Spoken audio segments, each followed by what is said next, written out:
I'm reading now the personalities in the Philippines. It might be true, it might not be true.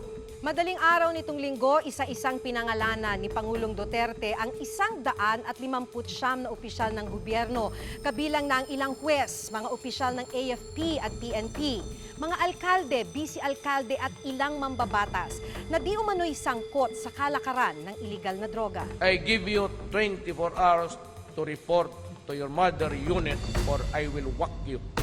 I'll dismiss you from your service. Huwag na kayong magpapagpakan, huwag na kayong bumulinis.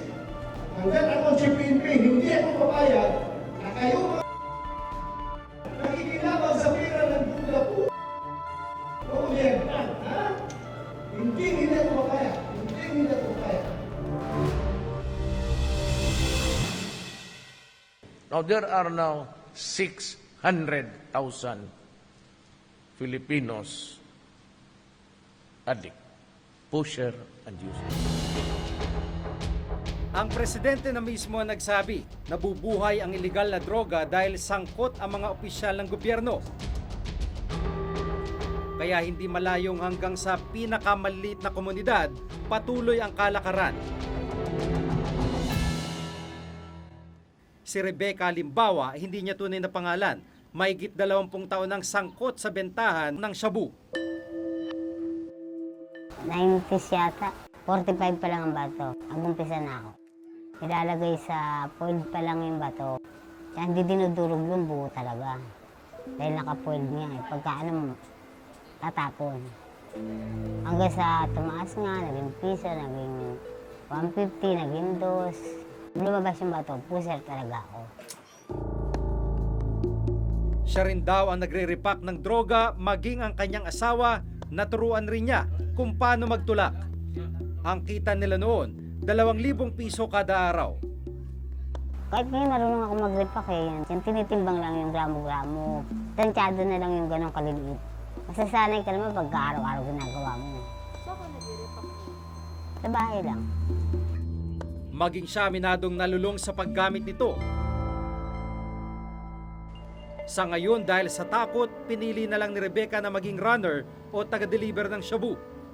Sa lugar nila, bagamat humina ang bentahan, nagagawa pa rin ipagpatuloy ng source ng droga ang kalakalan. Humina talaga nung maupo si Duterte kasi maraming natakot. Pero hindi pa rin nabuwag, hindi pa rin nabubuwag ng gusto. Dahil hindi naman nakahawak ang isang tao ng ganyan dahil alam naman nilang bawal. Kung talagang hindi sila kapos, kung talaga na nagkakasya yung pera nila sa pamilya nila. Mula sa tinatawag nilang may hawak o malaking drug pusher sa lugar nila, ang runner na gaya niya ay kukuha ng shabu mula sa bahay ng pusher para dalhin sa iba't ibang small-time buyer na umo-order ng droga. Punta ko sa may hawak para dalhin ko sa babagsakan ko. Dala ko ng bato, labas, pera na. Ang nakakabahala pati mga bata sa barangay nila ay ginagamit rin daw para mag-deliver ng shabu. Hindi rin kasi maaaring makasuhan o makulong ang mga bata sakaling mahuli ng mga otoridad. Eh minsan yung mga magulang na rin naguutos para hindi sila malata sa bata nila inaabot. Kasi nakikita ng mga bata kaya nasasanay na rin, nakikita nila yung ginagawa. Kaya alam nila kung paano gagawin. Minsan na rin naming natalakay sa reporter's notebook ang ilang batang nagagamit sa bentahan ng droga. Pang-anim sa 8 magkakapatid ang 6 na taong gulang na si Charlene, hindi niya tunay na pangalan. Drug runner o tagakuha at tagatid ng ilegal na droga si Charlene. Si Charlene na siguro ang pinakabatang drug courier na nakilala ko. Walang muwang pero napilitang mamulat sa ilegal na gawain. Pag inutusan ka ng nanay mo, di ba yung sabi mo yung item? Ano yung tsura ng item na dinadala? Plastic. Plastic. Tapos malaki, maliit. Maliit. Mga gaano kaliit? Maliit lang? Ano kulay? Puti. Kulay puti. Alam mo ba yung item na pinapadala sa'yo? Opo. Ano yun? Shabu. Kwento pa ni Rebecca, may mga pagkakataon rin daw na mistulang talipapanan ng droga ang kanilang lugar na kahit may mga pulis, patuloy ang bentahan. Kahit may pulis na naabutan mo? Oo, kung hindi naman nalata. Tsaka kung hindi ka naman bistado daw mahawak. Basta salisihan mo lang, maiabot mo yun. Nauna nang iniulat ng Reporter's Notebook ang pagkakasangkot di umano ng ilang pulis sa bentahan ng droga. Nakilala namin ang 3 distributor ng ilegal na droga sa bawat barangay sa isang bayan sa Luzon. At para makapagpatuloy sa operasyon, nagbibigay daw sila ng 30,000 piso sa isang pulis kada buwan bilang proteksyon. Bali, bayad po namin yun sa kanya na parang protection po. So, sabi po, pagkasalita ang pulis ko, para po kami tuloy-tuloy na makapagbigta. Ma, nagtitinda na lang ang sigarilyo, alam niyo yan. Sa datos ng Philippine Drug Enforcement Agency o PDEA, isa sa bawat 5 barangay sa bansa may kaso ng ilegal na droga. Hindi lang mga maliliit na yungib gaya ng isang bahay na ito sa ilalim ng tulay ang ginagawang drug den.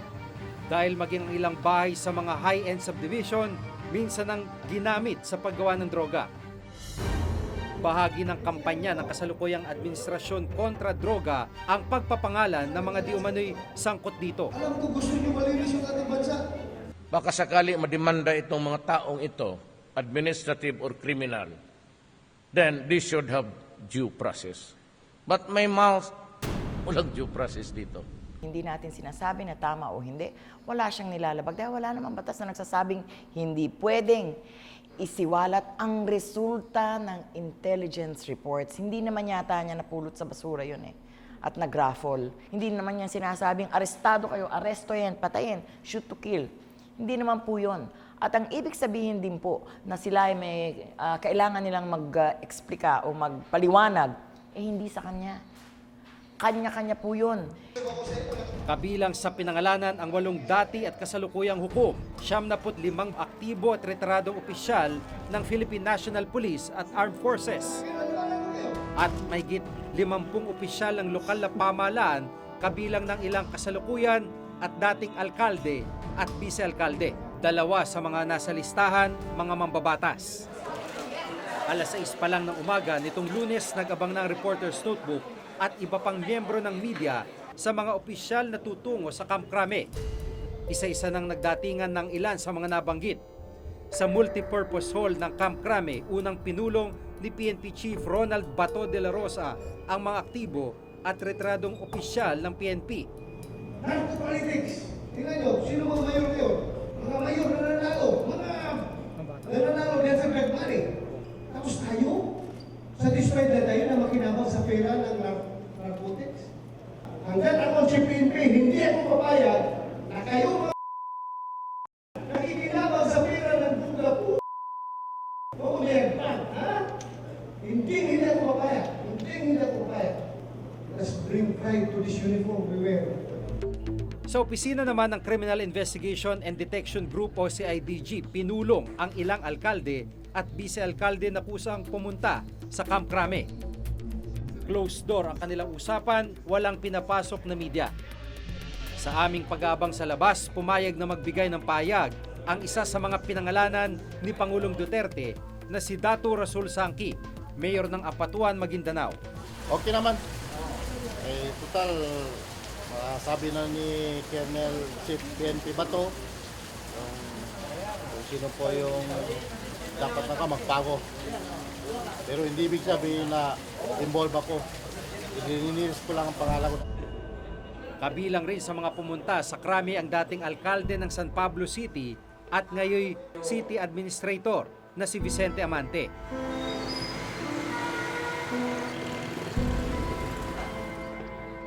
Sa kasalukuyan ay papunta tayong San Pablo City sa Laguna para makapanayam si Mayor Vic Amante, isa sa mga pinangalanan ni Pangulong Duterte na sinasabing sangkot sa illegal na droga. Tinanong lang sa akin, bakit ba? Ba't maganda naman ang mga feedback sa amin dito, katulad ng aming mga kasama riyan, ng mga na-assign sa inyo. At bakit nadarag sa yung pangalan? Ikaw marahil po gawa po nung kay Santiago. Involved or na-involved po ba sa na-pinadama sa mga inyong mga kapatid? Na-involved noon. Pwede niyo pong pakikwento, paano po ang Hindi, involvement? sa pool na ako'y against dyan. Sinabihan ko sa kanila na maraming tao naghihirap ay hindi na sangkap sa ganyan. At nakita naman ninyo sa akin, ako'y naghirap ay hindi ko ginawa ang, hindi lang drugs, lahat ng masamang gawi o kaya yung sumangkap sa masama, hindi ko ginawa. 26 na local officials na ang nagsabing hindi sila sangkot sa illegal na droga. Sa ating mahal na Pangulo, at I'm willing to undergo any investigation to prove my innocence. Bago pa man lumabas ang listahan ni Pangulong Duterte, minsan nang idinawit ni dating PIDEA Chief Dionisio Santiago ang ilang lokal na opisyal sa illegal na droga. Itong mga politiko, anong papel nila? Yung iba sila na nagpipinance. Yun namang iba, politikong pinafinance ng mga drug lords. Sa pagbabantay ng Reporter's Notebook kasamang ilang miyembro ng media sa Camp Crame nitong Lunes, umabot sa 35 sa 75 nabanggit na pulis at army officers ang nagpunta. 22 naman sa 52 nabanggit na mga lokal na opisyal, kabilang na ang ilang alkalde at vice-alkalde ang nagtungo sa Camp Crame. Nauna na ring nagtungo kay PNP Chief Rolando de la Rosa ang mayor ng Albuera Leyte na si Rolando Espinosa Sr. Dito inamin niya na sangkot ang kanyang anak na si Kerwin sa bentahan ng iligal na droga sa Leyte. Ang pinagmumulan daw ng kanyang supply, ang di umano'y drug lord na si Peter Ko, na kasalukuyang nakapiit sa National Bilibid Prison. Makita ko naman karos TV. Nagadto sa kumayo. Surrender na lang ta. Surrender na lang. Bilang alkalde, separate na sa pagiging ama, dapat may ginawa siya doon. So kung sakali man na binaliwala niya yung kanyang kaalaman na ang kanyang anak ay kasangkot, medyo meron yata siyang hindi tamang ginawa bilang alkalde. Hanggang ngayon, pinaghahanap pa rin si Kerwin ng mga otoridad.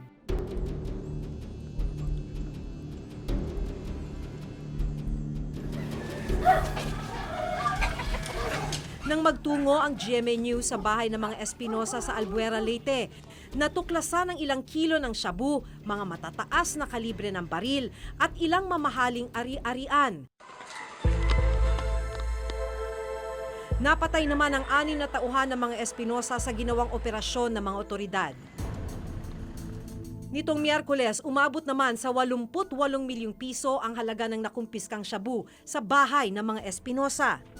Kanina, kinasuhan na ng CIDG si Mayor Rolando Espinosa at anak na si Kerwin ng paglabag sa Comprehensive Dangerous Drugs Act at paglabag sa RA 10591 o ang illegal possession of firearms, ammunitions, and explosives.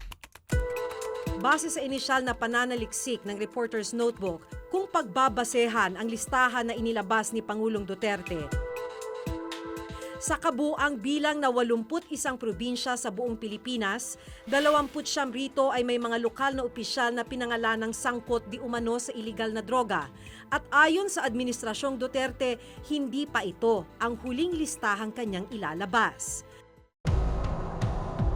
Sa Luzon, 12 probinsya ang pinamunuan at pinamumunuan ng 13 opisyal na nasa listahan. Kabilang sa mga pinangalanan ay 11 mayor, 1 vice mayor at 1 ex-mayor na ngayon ay mambabatas. Sa Visayas, 6 na probinsya naman ang nabanggit sa listahan ni Pangulong Duterte. Kabilang sa mga pinangalanan ay 9 na mayor, 2 vice mayor at 2 ex-mayor. Habang sa Mindanao naman kung saan pinakamarami ang pinangalanan ng Pangulo, 11 probinsya ang kabilang sa listahan. At umabot sa 20 mayor, 2 vice mayor, 1 congressman, 3 ex-mayor at 1 ex-vice mayor ang mga sangkot di umano sa kalakaran ng iligal na droga. 26 na local officials na ang nagsabing hindi sila sangkot sa iligal na droga. Sa pananaliksik na ginawa ng Reporter's Notebook sa listahan na inilabas ni Pangulong Duterte sa mga lokal na opisyal na di umano'y sangkot sa iligal na droga, 5 ang may nauna ng kaso ng graft at unexplained wealth. 4 ang may election-related cases. 4 ang nauna ng nasangkot sa murder case at 7 ang nauna ng nasangkot sa iligal na droga. Bago pa man lumabas ang listahan ni Pangulong Duterte, minsan ang idinawit ni dating PIDEA Chief Dionisio Santiago ang ilang lokal na opisyal sa iligal na droga. Tinanong namin siya kung paano nabuo ang drug list at kung ano ang naging basihan sa pagkakasali ng mga pinangalanan. Itong mga taong nabanggit ni President Duterte, sir, inimbestigahan ng PIDEA. Marami yan, may mga report. Sigurado kung may report yan. Nare-report yan eh. Na surveillance ba, sir? Binantayan ba? Ang intelligence naman open source. Out of that, kami gagawa kami analysis. Tapos meron kaming OB workshop. Nag-exchange yan. Tapos pinpointed pati yung sino protector yan, sino si ganito. Kaya lang minsan interagency courtesy rin. Kung wala kang proof, hindi mo babanatan. Kasama mo sa trabaho eh. Itong mga politiko, anong papel nila? Yung iba sila na nagpipinance. Yun namang iba, politikong pina-finance ng mga drug lords. Alam mo naman yan, pag nasa position, you have a lot of powers. Even yung mga hepe ng pulis niyan, hindi naman makakabangga basta-basta yan eh. Dahil pag bumangga ka, may career na pinoproteksyonan yung mga pulis eh. Mahigpit na ipinagbabawal ng Dangerous Drugs Act ang paggawa, pagbebenta o pangangalakal ng droga sa bansa. Maging ang pagtanggap ng pera mula sa iligal na kalakaran, may karampatang parusa. Bukod sa local executive at police and army officers, kabilang sa pinangalanan ang 7 huwes. Pero isa sa mga hukom na pinangalanan ni Pangulong Duterte, pumanaw na pala, 8 taon na ang nakararaan. Sa isang sulat ni Chief Justice Maria Lourdes Sereno kay Pangulong Duterte, sinabi niyang pinayuhan niya ang mga nabanggit na huwes na hindi kailangang magtungo sa PNP nang walang warrant of arrest. Nagbigay naman ng babala si Pangulong Duterte sa pinuno ng hudikatura. Do not create a crisis because I will order everybody in the executive department not to honor you. Sa opinyon naman ni Father Ranhilio Aquino, Dean ng Graduate School of Law ng San Beda College, dapat lang sumunod ang mga pulis at sundalo na nabanggit ni Pangulong Duterte na kasama sa drug list at pinapunta sa Camp Crame para mag-report bilang utos ito ng Commander-in-Chief nila. Kayo nandito kayo, dahil sincere kayo. Pero ang mga local official at maging mga huwes na pinangalanan hindi compelled o maaring hindi magtungo sa PNP. You are obliged to surrender yourself to a law enforcement officer only upon showing of a warrant of arrest. Ayon kay dating Dean ng University of the Philippines College of Law Pacifico Agabin, kung pakiramdam ng ibang nabanggit na naagrabyado sila, pwede naman silang maghain ng civil case laban kay Pangulong Duterte. The President is immune only insofar as criminal cases are concerned. Pero yung civil cases for damages, palagay ko hindi immune ng Presidente eh. Matapos makipag-usap sa PNP, isa-isa nang umuwi mula sa Camp Crame ang 75 opisyal na pinapunta at voluntaryong nagtungo rito. Ayon naman sa PNP, tuloy-tuloy pa rin ang investigasyon nila ukol sa mga personalidad na nabanggit ni Duterte. Tuloy-tuloy po ito hanggang sa ma-account natin yung nabanggit na mga tao ng ating Pangulo. Definitely, financial investigation is being conducted. Paper, money trail. Kasi dyan po natin nakikita kung saan ho pumupunta eh. Some of them may not be holding the actual drugs itself. Yes, but the proceeds will tell us that they are involved.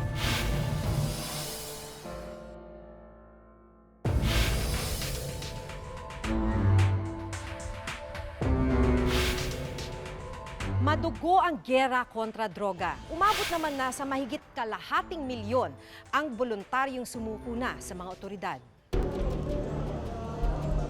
Matapos mapangalanan ang mga di umano'y sangkot sa droga, hinihintay ngayon kung ano magiging hakbang ng pamahalaan. Hanggang sa susunod na Huwebes, ako si Maki Pulido. Ako si Jig Manikat at itong bagong dekada ng Reporter's Notebook.